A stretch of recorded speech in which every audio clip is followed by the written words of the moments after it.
I guess the saying, all's fair in love and war, has its truths to it. Let's talk about it. And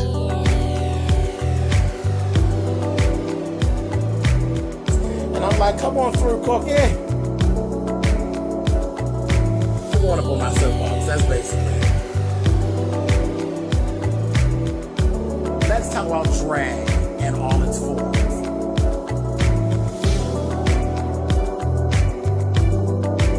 What, Cookie?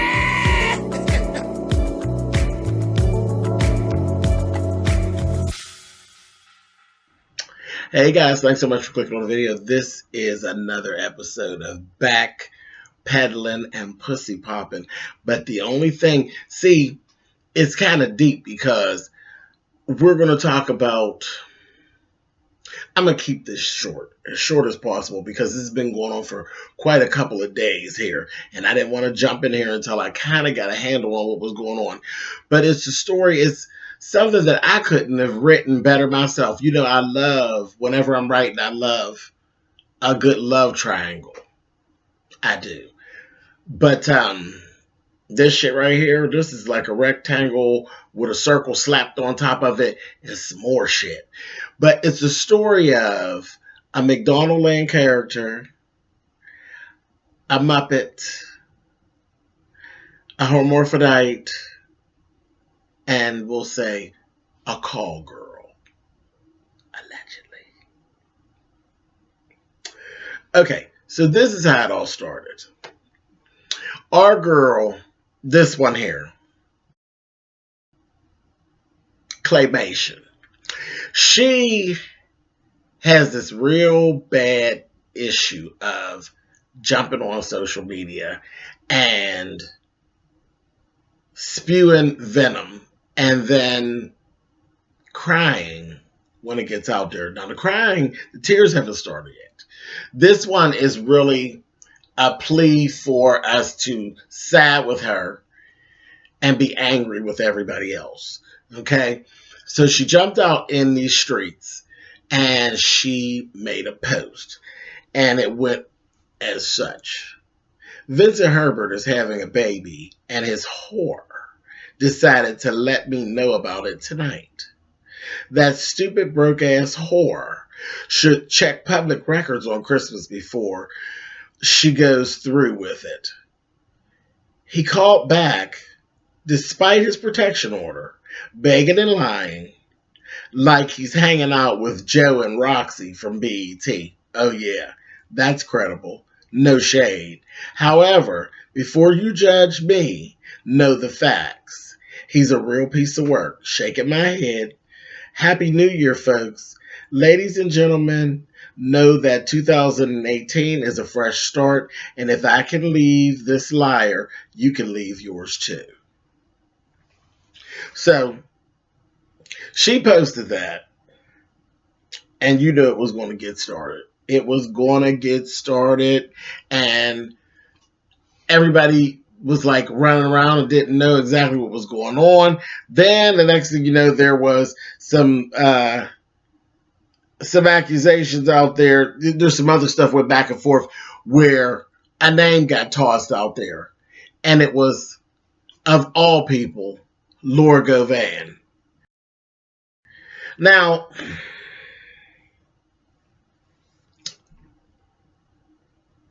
Laura Govan and Tamar, they were friends, and Vince, they were friends. So, that's a weird friendship.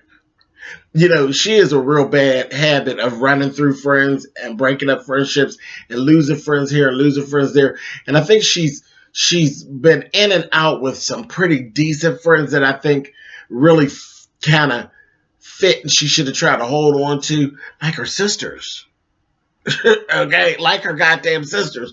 But she has a way of going through friendships and dropping friendships with people and screwing up friendships and being nasty because, you know, she requires a certain level of ass kissing. You know, you have to kiss her ass to a certain point to be her friend. How she ended up being friends with Laura Govan is just ridiculous to me. I just don't understand that. I don't understand because at the end of the day, Tamar, we all know, just like you know, you have low self-esteem. You always have. You put on a good front. You put on this good face. Um, and we've watched you do this stuff, you know, but at the end of the day, it's the self-esteem has gotten better, but it's always been a bit of an issue. There's always been some little self-hate stuff in there, and you're always trying to change things. And just look at this picture. Why in the fuck would you want to be friends with a bitch that looks like everything that you're trying to look like? And and I think part of that is probably I'm going to again prove that I don't have these self issues.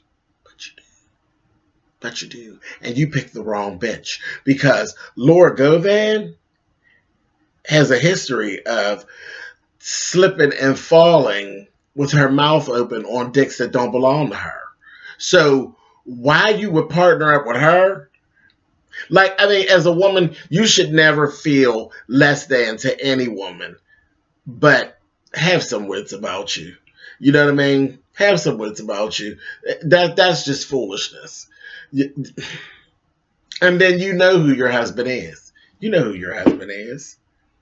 Okay? So Laura Govan's name got kind of thrown out there, and right away in the beginning, people thought that it was actually Laura who was the whore that was pregnant. But it turns out that it's not her. It's actually a friend of hers who is the woman that's supposedly pregnant by Sir Skinflop. And Tamar knew that. Tamar knew that. But see, Tamar was mad at Laura. And she just threw her out there. She was in the middle of some shit, and she just was going to get at whoever she wanted to get at. So she wanted to get at the bitch that's pregnant, and I was already mad at Laura, so I might as well dirty up her name while I'm at it. I thought it was a shitty thing to do, but at the same time, there's this whole thing where no, Laura's not pregnant by Vince, but she was accused of sleeping around with Vince and possibly, allegedly, throwing some funds her way. And we all know you don't fuck Laura for free. Now, that's the one thing about Laura Govan that I do like. You don't fuck her for free. She's no free fucking whore. Okay? So she is, in this story, the call girl that's alleged home wrecker. You know what I mean? You know, she has that little thing that follows her. Now, the part of this that really wears me out is, I said that there was a hermaphrodite that actually was in this story. And of course, you already know, y'all know that the McDonald Land character is actually Vince, honey, the Hamburglar. You know that. But the hermaphrodite, honey, that we're having question is Gilbert Arenas.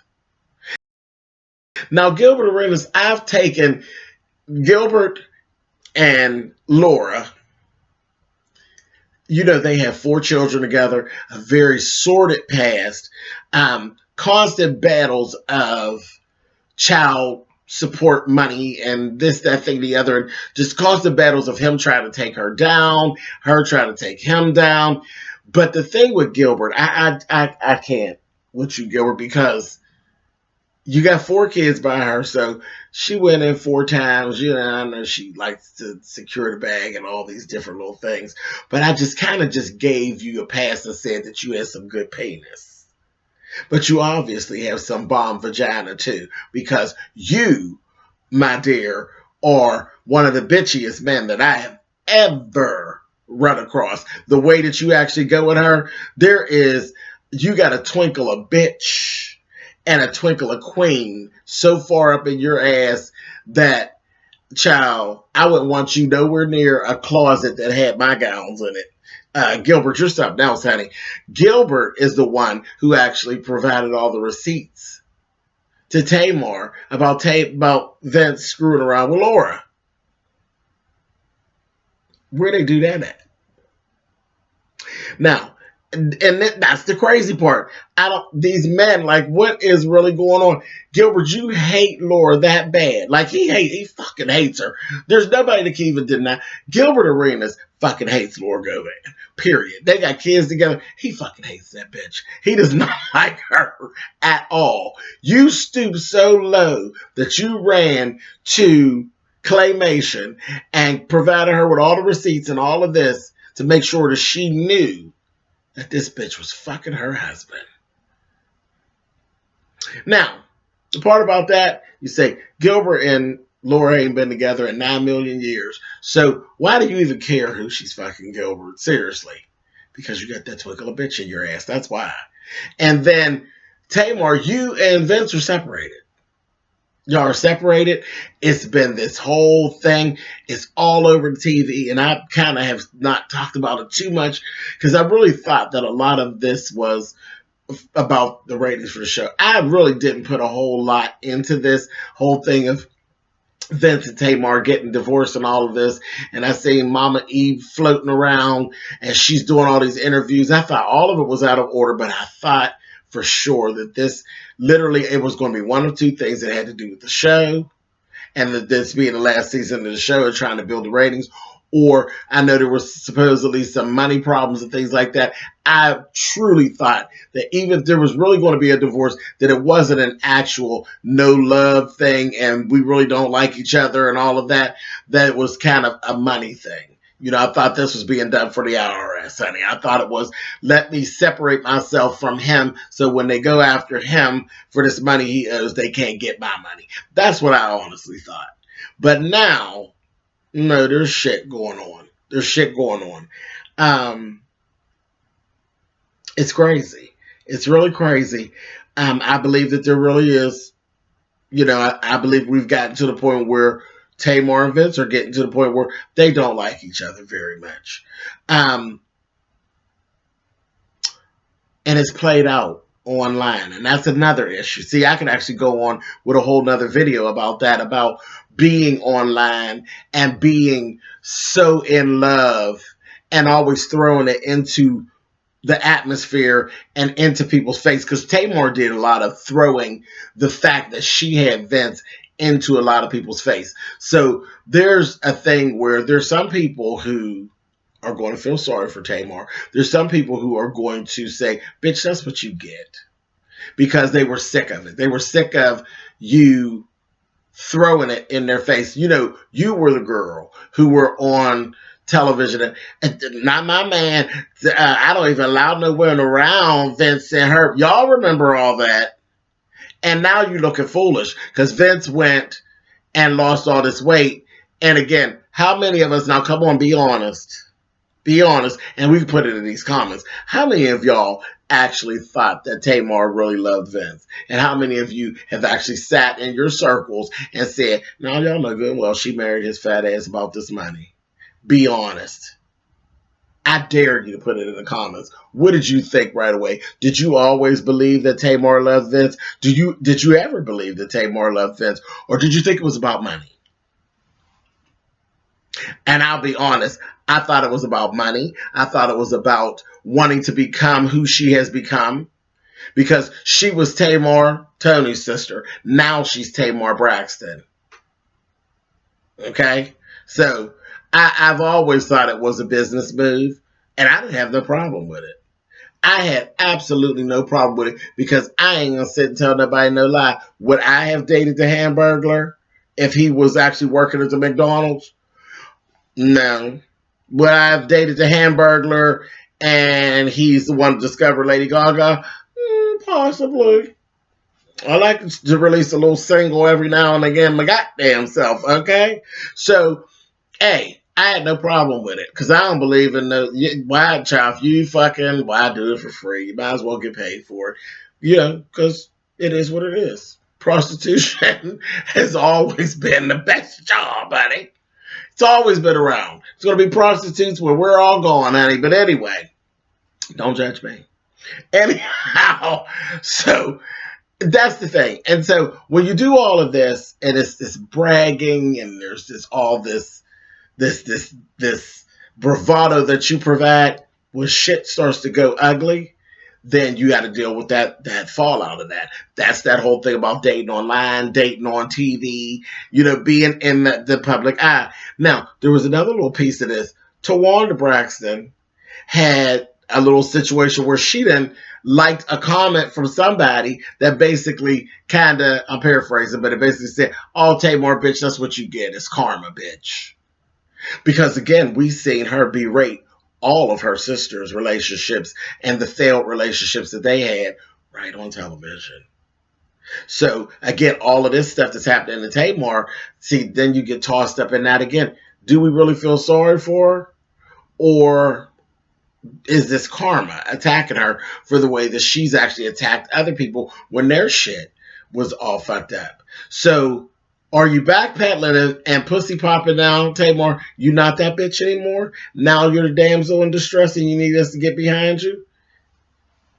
Of course you are. Of course you are. And it's cool. Because I got a soft spot for people going through, when it comes to relationships. I do. I have a soft spot for them. And I do, I ain't really crazy. I ain't a real big fan of Tamar's. I'm a fan of her talent.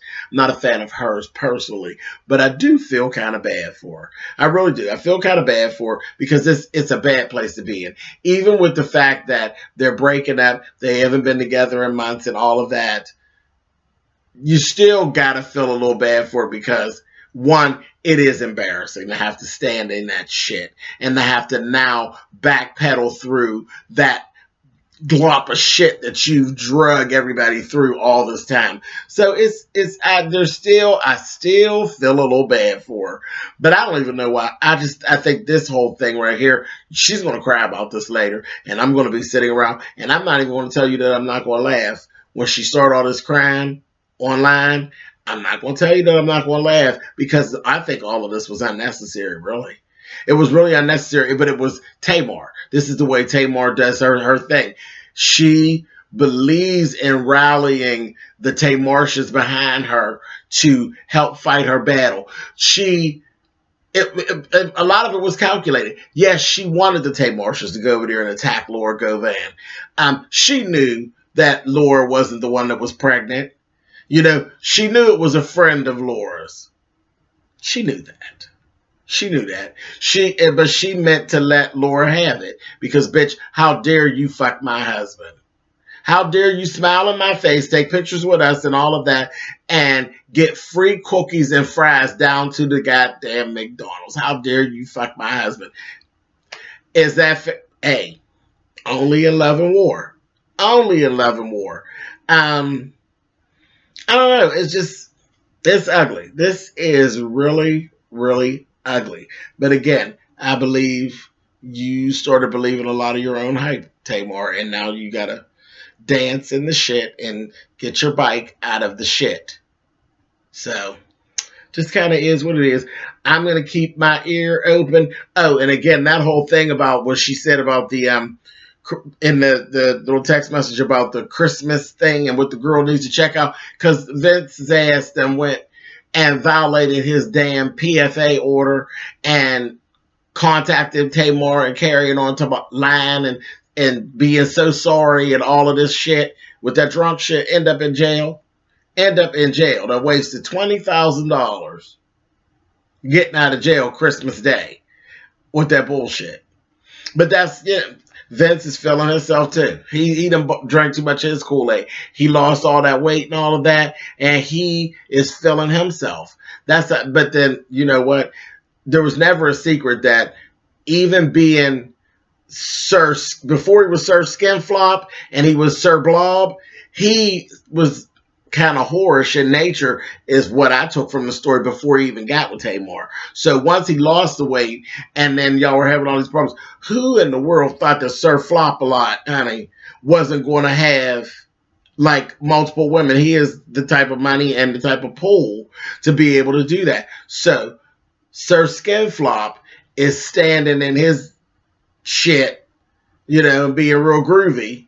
And Tamar never thought she would have to deal with that. You always thought he would be the fat guy that was so happy to have you, to have the girl that looked like you. But child, you see there's a lot of girls that are already where you were trying to be as far as looks wise, and Laura Govan is one of them.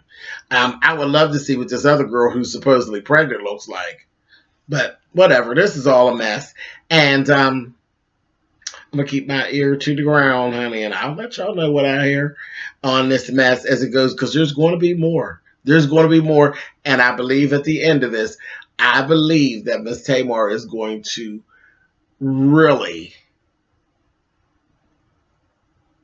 I think she's really going to regret that very first Instagram message. Let me know what y'all think down there in the comments, and I'll talk to you guys soon. And if I don't see you again, Happy New Year. It's almost 2018. Honey, them damn Braxtons is going out with a goddamn bang, honey. All right, later.